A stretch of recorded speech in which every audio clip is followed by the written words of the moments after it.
800 years. A span of time so immense it's hard to grasp. To put it in perspective, that's longer than the entire history of the United States. And for 8 centuries, one dynasty ruled a nation that would become a global superpower. But this wasn't a period of peaceful stability. This was a brutal saga of conquest, philosophical revolution, and eventual collapse. This is the story of the Zhou Dynasty, the longest-lasting dynasty in Chinese history, and the era that laid the cultural and philosophical foundations of China as we know it today. The Zhou didn't just conquer their enemies. They invented a brand new reason to rule, the mandate of heaven. A divine right that, as you'll see, would not only grant them unprecedented power, but also become the very justification used to tear their empire apart. Get ready to journey back to the age of kings and scholars and discover the true birth of ancient China.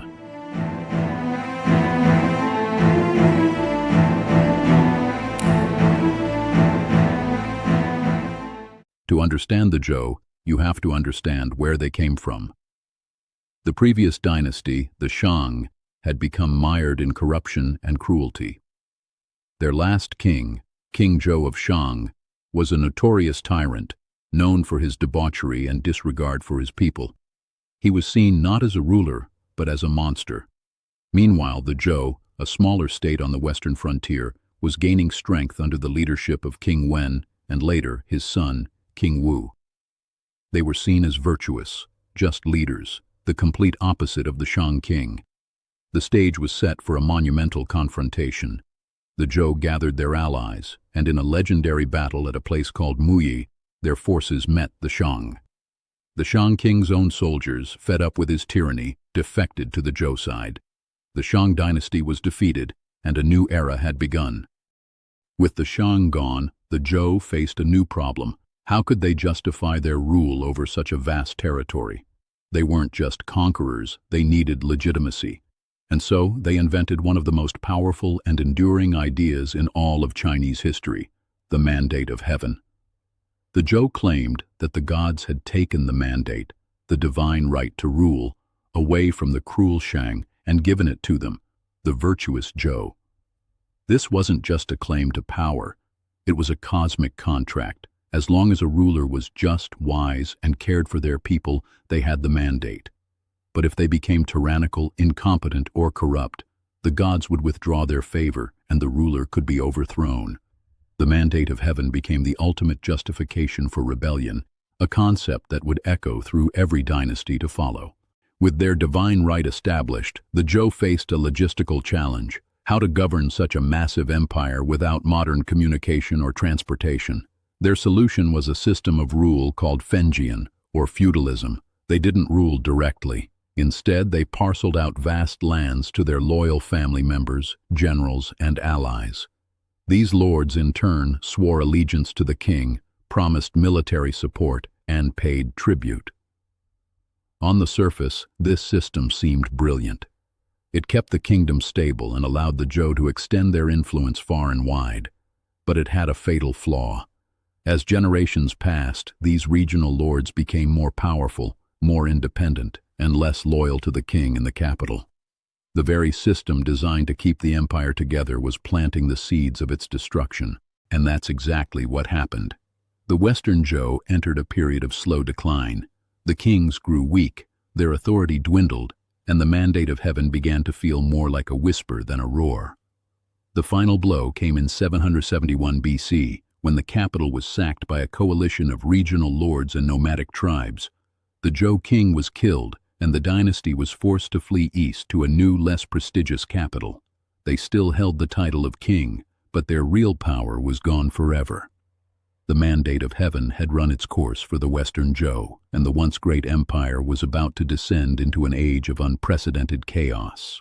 The fall of the Western Zhou was a seismic event, but it wasn't the end of the dynasty. Not yet. The Zhou royal family survived, fleeing east and establishing a new capital. But the mandate of heaven had been shaken, and with their capital now gone, the king was a king in name only. The central authority of the Zhou dynasty was a hollow shell. And into this power vacuum rushed the regional lords. What had been a loose feudal system now became a free-for-all. Hundreds of small states, each led by a once loyal noble, began to vie for power, land, and influence.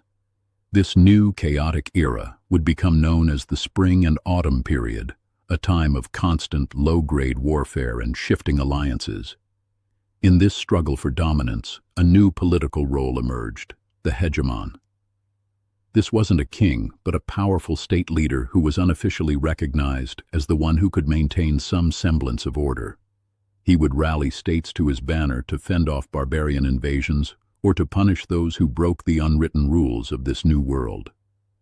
He was the most powerful bully on the playground, but he still, at least outwardly, paid homage to the powerless Zhou king. But it wasn't just battlefields that were being reshaped. This was a time of immense intellectual ferment. The chaos and uncertainty of the age gave birth to what we now call the 100 schools of thought. It was a golden age of philosophy, as thinkers sought answers to the fundamental question, how do we bring order to this fractured world? First and foremost among them was a man named Confucius, better known as Confucius. Confucius believed that the key to social harmony wasn't in military strength or strict laws, but in personal virtue and ethical relationships. He taught a philosophy centered on respect for elders, ancestor worship, and the importance of a well-ordered family as the foundation of a well-ordered state. His most famous maxim, "Do not do to others what you do not want done to you," laid the groundwork for a moral and ethical system that would define Chinese culture for millennia. In contrast, another great thinker emerged, Laozi, the founder of Taoism. Taoism offered a different path to peace, one that rejected the social conventions and political machinations of the day. Laozi taught that the true path, or the Tao, was to live simply, in harmony with nature, and to embrace a philosophy of wu-wei, or effortless action. Where Confucius sought to fix society with rules, Laozi sought to transcend it by living in tune with the natural world. And then there was legalism, a philosophy that stood in stark opposition to both Confucianism and Taoism. Legalists believed that people were inherently selfish and could only be controlled through strict laws, harsh punishments, and an unwavering focus on state power. Legalism saw virtue as a weakness and human compassion as a liability. It was a brutal and pragmatic philosophy, born of a brutal and pragmatic time, and it would ultimately be the philosophy that would win the next act of this saga. For all the chaos, the warfare of the Spring and Autumn period still had a strange, almost chivalrous quality. It wasn't total war. Generals would send messages to their enemies before a battle, armies would pause to wait for their foes to form up, and it was considered uncivilized to attack an enemy that was injured or retreating. It was, in some ways, a polite war. But this politeness was about to vanish completely, paving the way for something far more terrifying. The Warring States period was just around the corner, and with the collapse of the old order, the polite, almost theatrical battles of the Spring and Autumn period were gone. The ancient rules of chivalry, of bowing to your enemy and waiting for them to cross the river, were cast aside. The powerful states that had been vying for influence for centuries now looked at each other with a new, terrifying resolve. This wasn't a game of political maneuvering anymore. This was a brutal, existential fight for survival. The map of China fragmented further until only 7 major kingdoms remained: the Qin, the Han, the Wei, the Zhao, the Yan, the Chu, and the Qi. Historians call this era the Warring States period, and it was a period of non-stop, large-scale, and utterly ruthless warfare. To win, a state couldn't just have a strong army. It needed a fundamental revolution in how it fought, and that's exactly what happened. This period saw some of the most significant military and technological innovations in all of ancient history. Iron, once a rare metal, was now being smelted on a mass scale. This meant cheaper, stronger, and deadlier weapons, swords and spears that could pierce through the old bronze armor. But perhaps the most impactful innovation was the invention of the crossbow. A simple peasant could be trained to use it in weeks, and its bolts could pierce armor from a distance. The armies of the Warring States swelled from thousands to hundreds of thousands, as every able-bodied man was conscripted into service. Total war became the norm. The armies weren't just fighting to defeat their enemies on the battlefield. They were fighting to annihilate them, to burn their cities, and to annex their land forever. It was in this crucible of violence that one of history's most famous military minds wrote his masterpiece. Sun Tzu's The Art of War was born from this period of chaos. It was a cold, pragmatic guide to victory, with no time for honor or chivalry. It taught generals to use deception, espionage, and psychological warfare to break the enemy's will to fight. But as the centuries of warfare wore on, one state began to distinguish itself from all the others. A state on the fringes in the West that was far more ruthless and efficient than its rivals.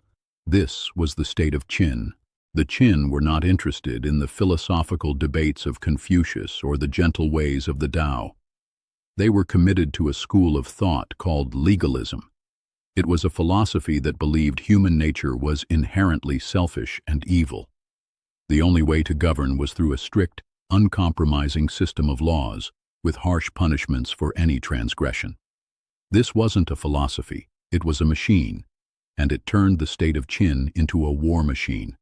They centralized power, abolished feudal titles, and rewarded farmers and soldiers for their productivity and bravery in battle, creating an unstoppable force of highly motivated citizens. While the other states still held on to some semblance of old customs, the Qin were all about pure, unadulterated conquest. Their goal was simple: to unify all of China, no matter the cost. One by one, the other 6 states fell. The Han, the Zhou, the Wei. Their armies were crushed, their capitals burned. The state of Qin, under its relentless leader, King Yingzheng, consumed all its rivals. And with the final victory over the state of Qi, the 800-year reign of the Zhou Dynasty finally, truly came to an end. The fragmentation, the warfare, the philosophical golden age, all of it was over. A new era had dawned, an era of unprecedented unity, and a new, terrible power. The Warring States period was gone, replaced by the birth of the first true Chinese empire. The Qin Dynasty. The Zhou Dynasty may have ended in fire and civil war, but its impact on China was just beginning. For 800 years, they laid a foundation so strong that it would influence every dynasty that followed. First and foremost was the mandate of heaven. The Zhou invented this concept to justify their rule, but in doing so, they gave future generations a powerful tool. A ruler's legitimacy wasn't based on blood alone, but on their ability to govern justly. When a dynasty became corrupt or failed its people, the mandate could be seen as having passed on to a new, more virtuous leader. This idea became the core of Chinese political philosophy for over 2 millennia. Then there was the explosion of thought. The chaos of the Spring and Autumn and Warring States periods, though destructive, created a fertile ground for some of the world's most enduring philosophies. The teachings of Confucius, Laozi, and others from the 100 schools of thought didn't just survive, they became the moral and social bedrock of Chinese society.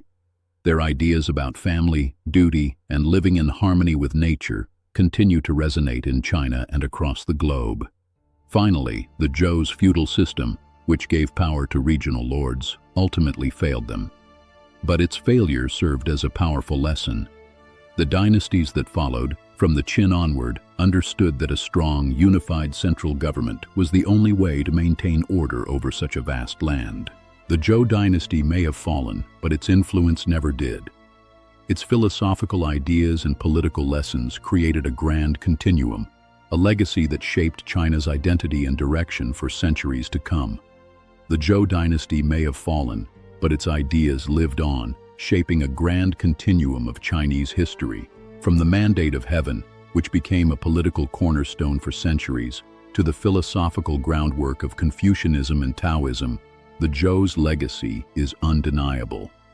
Their political structure ultimately failed, but in its chaos, it gave birth to some of the most enduring ideas the world has ever known. Without the Zhou's philosophical and political groundwork, the China we know today would not exist. What part of the Zhou Dynasty do you find most fascinating? Let me know in the comments below. And if you want to explore more stories that shaped our world, be sure to hit that like button and subscribe to the Grand Continuum.